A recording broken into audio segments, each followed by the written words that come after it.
Welcome to the Big Mike Fund podcast, where you'll learn about advanced wealth building strategies from real estate investing to creating massive ROI and secured retirement profits. So pour yourself a cup of coffee, grab a notepad, and lean in, because Big Mike has got the mic. Starting now. Welcome to the Big Mike Fund podcast. I'm the Big Mike. Mike Zlatnik, and today it is my pleasure and a privilege to welcome Mario Dattilo. Hey, Mario. Hey, Mike. How's it going, man? Thanks for having me on. Thank you so much for coming on a podcast. Mario is a specialist in the manufactured home parks. He's been doing this since 2014. Yep. And Mario, would you be so kind just to give us a little bit an introduction about you, kind of how much business you've done, how much AUM you have, and then we'll go back. One of the immediate questions that kind of hits the mind: what's the difference between manufactured home and mobile home parks? So first, Mario, where do you live? A little bit about you, and then your history, track record, etc. Yeah, I got started in this industry. I live in Naples, Florida. Got started in this industry about 2013 is when we tied up our first manufactured home community. I didn't start out in that world. I actually started out in the single family business back in 2006. I had a real estate brokerage and a mortgage company in Minnesota with a partner. And the market tanked in 2008. I was helping a ton of investors buy like single families and flip them. And then I dispo it on the back end for them. And I went to my dad, who was in construction for his whole life, commercial and residential, said, look, we should be buying these. I'm helping these guys make all this money. We should just be buying these ourselves. And you do the rehab, I'll do the acquisitions and dispo. And from about 2008 to 2012, 13, we did a lot of single family home flips, bought notes, all kinds of distressed real estate in that time. And then we decided we want to get into passive income, right? Or at least consistent cash flowing assets. And so we went towards the direction of apartment buildings just because it was, something that we were familiar with coming from single family, and stumbled across a mobile home park, bought that deal, and, nothing's ever been the same. Pretty much been pursuing mobile home park investments, self-storage, small bay light industrial, some RV parks. Yep. So you got a little bit of diversification, not just manufactured homes. You've got, as you said, self-storage, RV parks. So what's the difference between manufactured and mobile home? Yeah, so it's a technicality. The term manufactured home started in 1976 when HUD code went into place, and mobile homes, or trailers as what people still call them sometimes, those weren't under any sort of government code. So the older homes, they weren't built to any standards. And then HUD stepped in and said, we're going to standardize this. You have to meet certain code. And that's in 1976. Anything older than that is technically a mobile home, and anything newer than that is a manufactured home. If you were to put a 1976 and a 1977 next to each other, you wouldn't be able to tell the difference, because it's just purely they've got a HUD stamp on the back and they meet certain code. Yeah.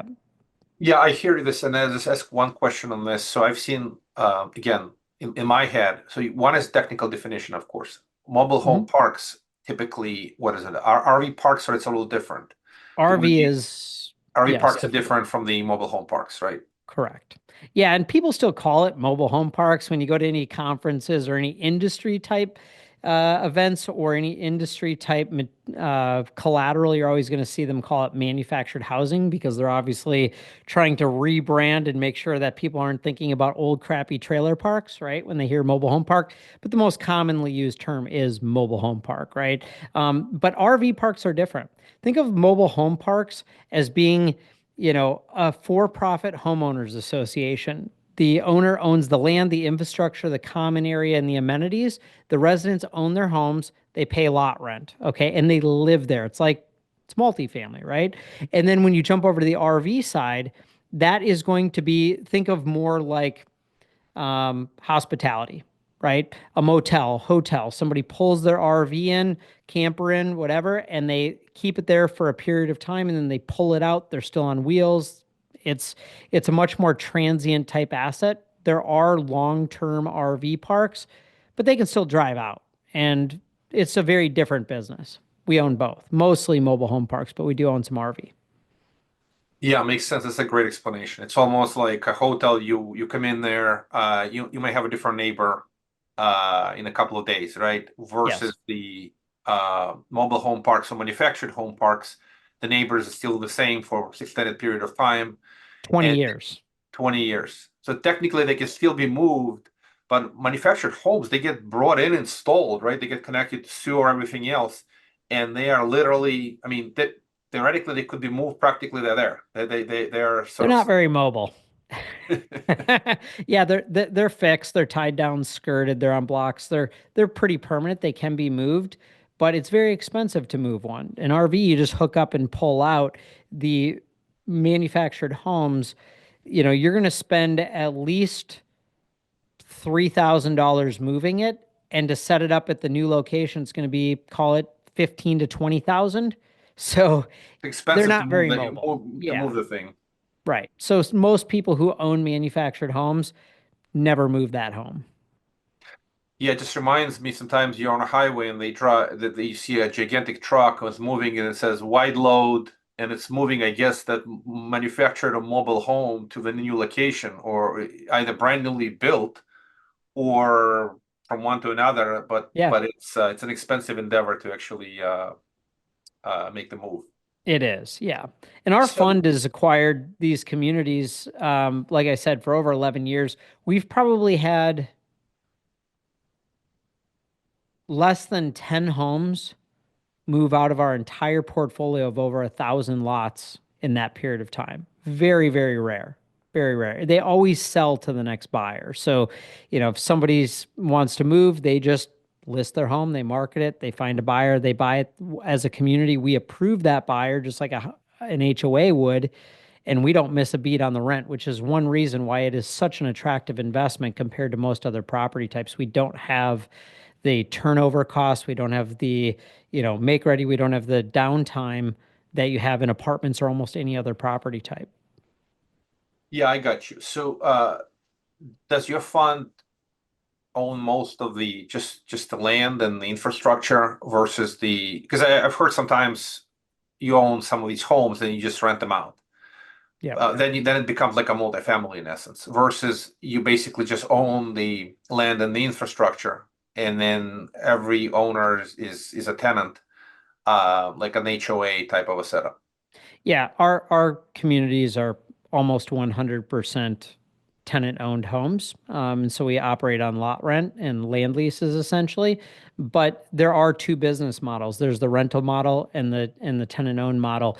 The rental model is the less attractive, harder to finance, harder to market type asset. You might as well just go buy an apartment building because that's what you're buying, but you're buying it with, manufactured homes that are obviously going to take more repair and maintenance than an apartment building.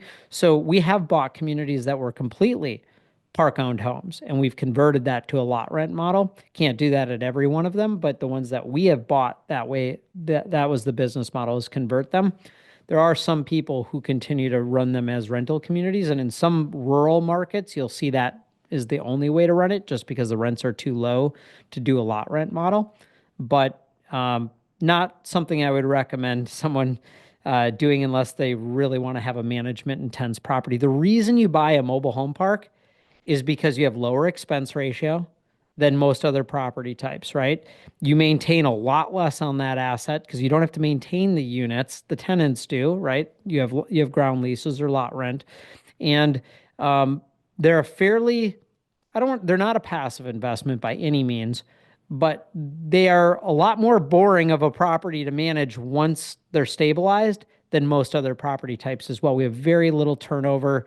Turnover's less than 10%, typically around 5% per year. If you look at any other property type with maybe a couple of exceptions, that's very rare. We have, call it 2 to 3, maybe 4 in 100 space community move out per year. That's crazy. And we don't have expenses associated with that. So it's a very stable asset to own once they are stabilized. Yeah, it makes a lot of sense. And so a couple of sort of follow-up questions. So like you said, it's not really passive. It is an active investment. But by the It same is. token, like a self-storage, people say it's passive. Well, you still have to manage it. These are These, I guess, it's the same way that people even in the same category. Well, any of these investments, they're not purely passive. I mean, No. even multifamily community is a lot of work involved. You just have less Oh work yeah. involved. So self-storage and manufactured home parks, less work than obviously multifamily and some other active asset classes. I'll rank them for you, okay? Because Okay. I own all of them. Apartments, definitely the most management intense. Then self-storage, then mobile home parks. I would throw RVs above mobile home parks. Okay. Yeah, I got you. Actually, Then there's RV other is ones like probably in the side by side with industrial open air shopping. different. Those are a Yes. lot less.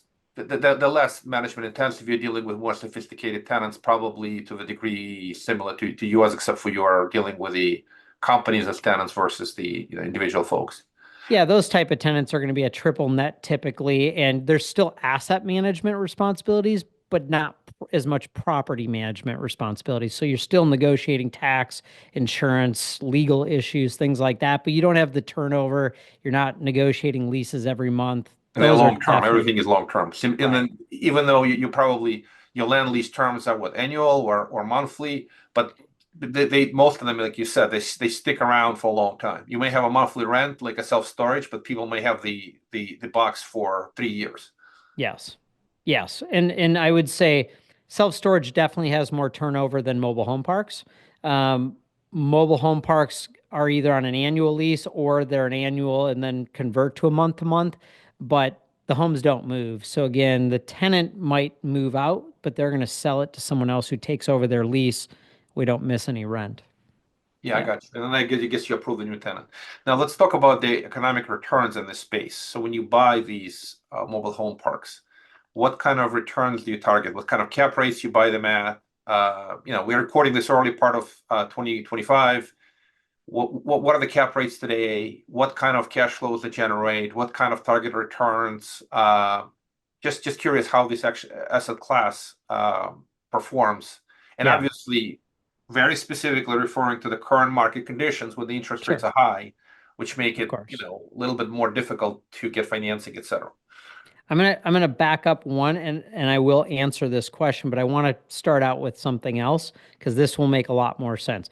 My initial answer is always it depends on what you pay, right? Because everybody says, "Oh, mobile home parks, self-storage, it's such, those are cash cows, right?" Well, it depends. If you overpay and over leverage, it's going to be a crap cash flow deal, right? So, but this is why the opportunity in manufactured housing is so attractive right now, and it's not going to stay this way. Okay. It's because there's consolidation happening. And there's really two different things. Number one, extremely high demand for affordable housing. Extreme. We hear about it every day on the news, right? Decreasing supply of these assets. You can't build them. All right. Zoning departments will not allow new construction of mobile home parks in most markets. So you have decreasing supply, increasing demand. We're not worried about competition. Nobody's putting a park in across the street from us, right? So if you own these assets, super valuable, okay? Because they're going away and they're in high demand. Secondly, we have consolidation happening. These communities, if you look at the chart and when all these communities were developed, they were developed between the 1950s and the early 1990s. Nothing after that because zoning laws started getting implemented in most markets. And so the people who developed these communities literally with their bare hands, drudging out lines and everything for their sewer and water, and some of them even still live in these communities, are now retiring and dying. Okay. They have to sell, and they're selling at a time where the market is, you know, not attractive to sell. So there's underlying motivation for them to sell. They're either passing it on to their kids, they're dying, or they're retiring. That's it. Okay. A lot of the kids don't want to touch it. It's not sexy, right?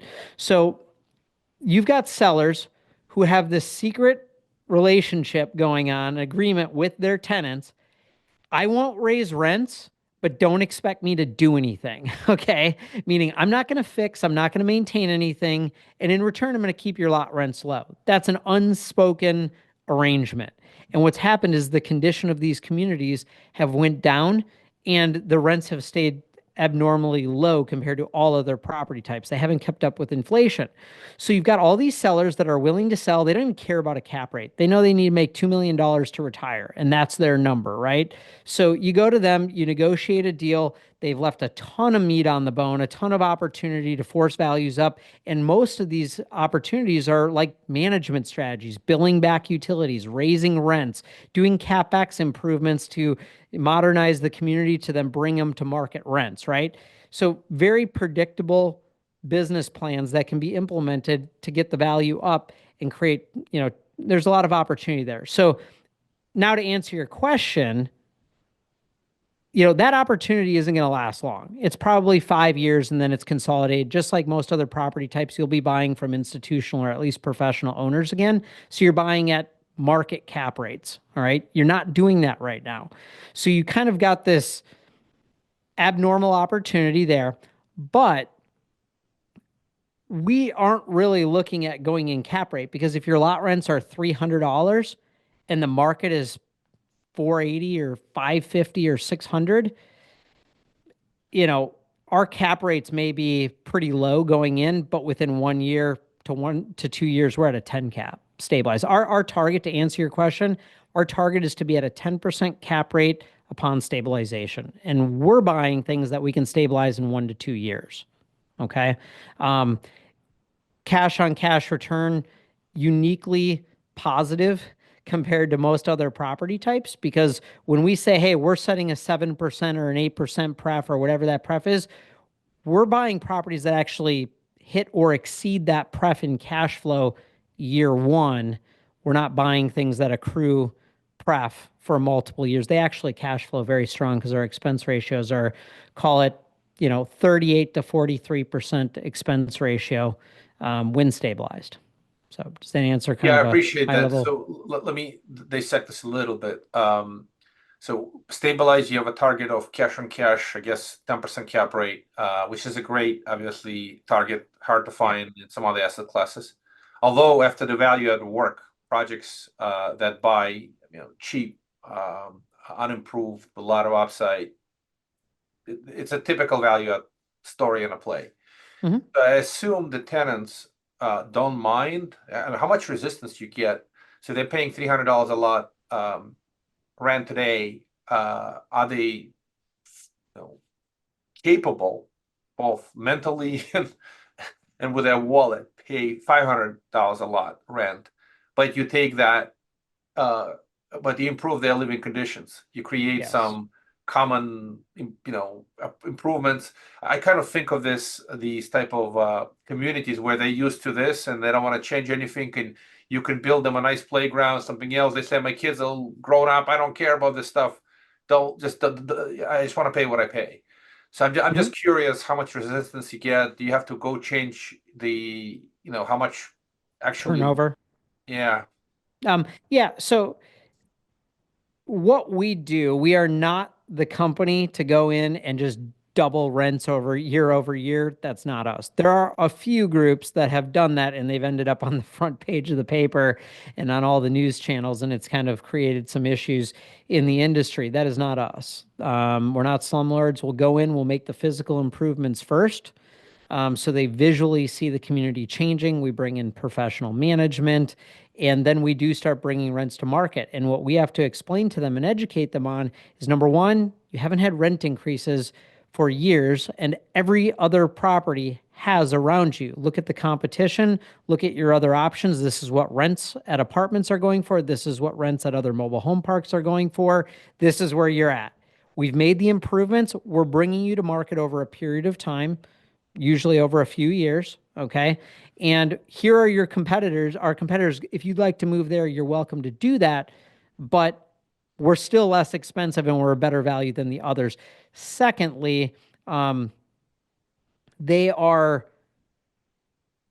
complain, but at the same time, they realize what's happened.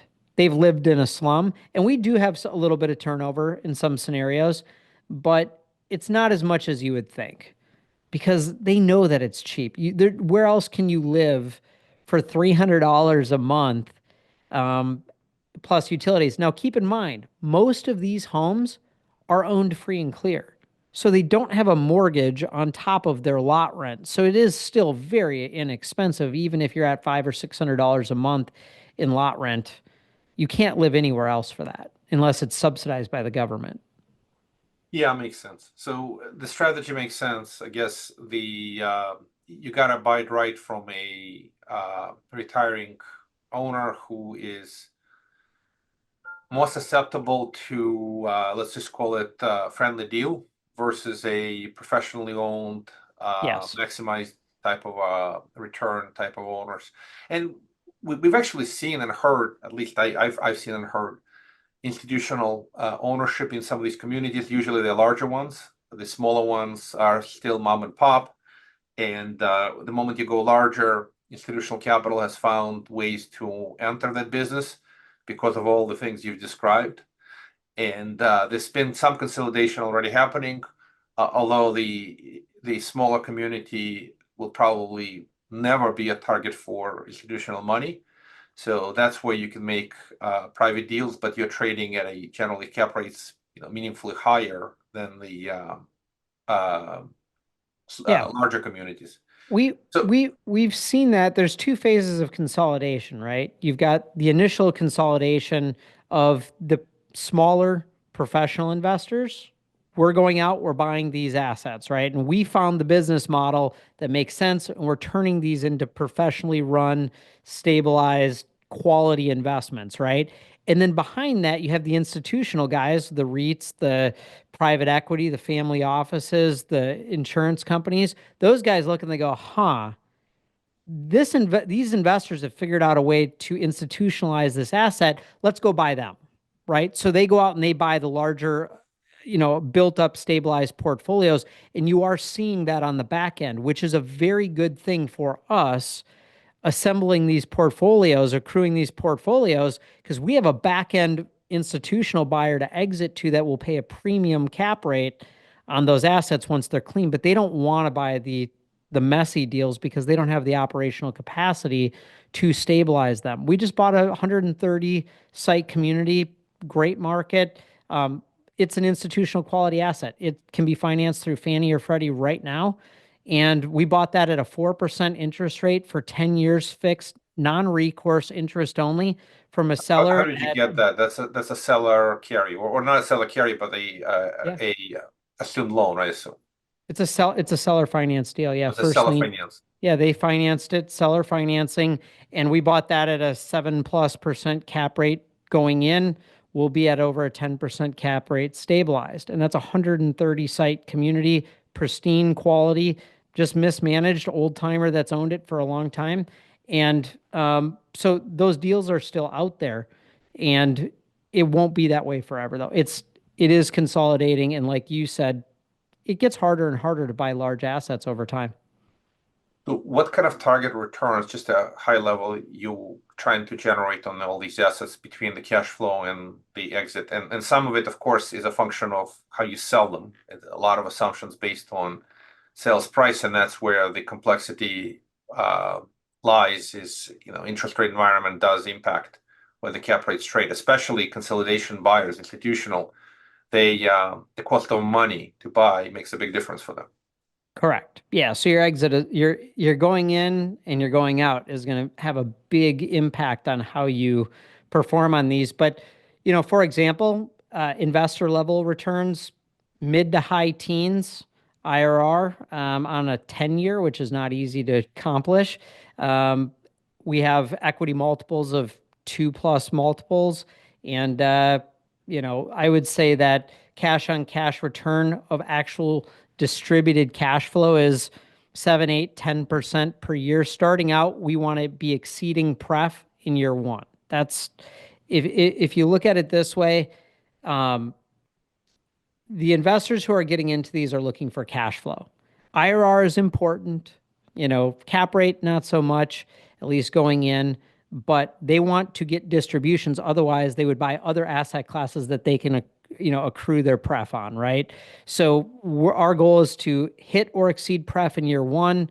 Every year after that, we're pushing up. But ultimately people want to be at 10 plus. Typically our deals will buy, stabilize, refinance into long-term non-recourse debt, return as much, if not all, of the capital to the investors. So they're in the deal with us for the long haul, getting distributions with no capital in or very little capital in. So their returns boost, once stabilized.